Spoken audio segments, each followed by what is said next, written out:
మాంసం లేకుండా mutton curry feel కావాలంటే ఇది ట్రై చేయండి. చాలా తక్కువ ఖర్చుతో ఎంతో టేస్టీగా ఉండే కర్రీ చూస్తేనే నోరు ఊరిపోతుంది కదా! రుచి చూస్తే ఇంకా సూపర్‌గా ఉంటుందండి. ఒకసారి మీరు కూడా తప్పకుండా ట్రై చేయండి.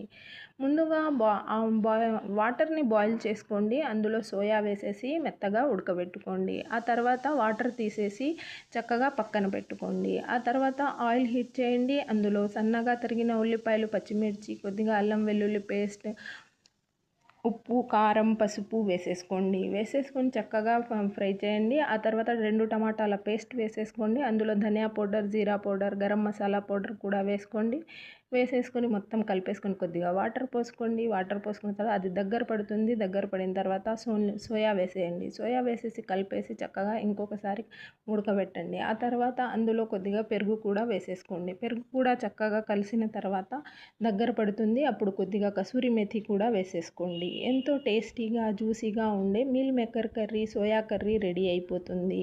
రోటీ కానీ, చపాతీ కానీ, బగారా రైస్ కానీ, వైట్ రైస్ కానీ దేనిలో అయినా చాలా టేస్టీగా ఉండే మటన్ ఫీల్ ఉండే రెసిపీ అండి. ఒకసారి తప్పకుండా మీరు కూడా ట్రై చేయండి. కొద్దిగా కొత్తిమీర కూడా వేసుకోండి. ఇలాంటి మరిన్ని వెరైటీ రెసిపీస్ కోసం ముబినాస్ బెస్ట్ కిచెన్ ఛానల్ని సబ్స్క్రైబ్ చేయండి. తప్పకుండా సబ్స్క్రైబ్ చేయండి, లైక్ చేయండి, కామెంట్ చేయండి. నా వీడియో ఎవరెవరు చూస్తున్నారు, ఏ ఏ ఊర్లతో చూస్తున్నారో తెలియటం లేదు. కామెంట్ తప్పకుండా చేయండి మీరు ఎక్కడి నుంచి చూస్తున్నారో. Thank you.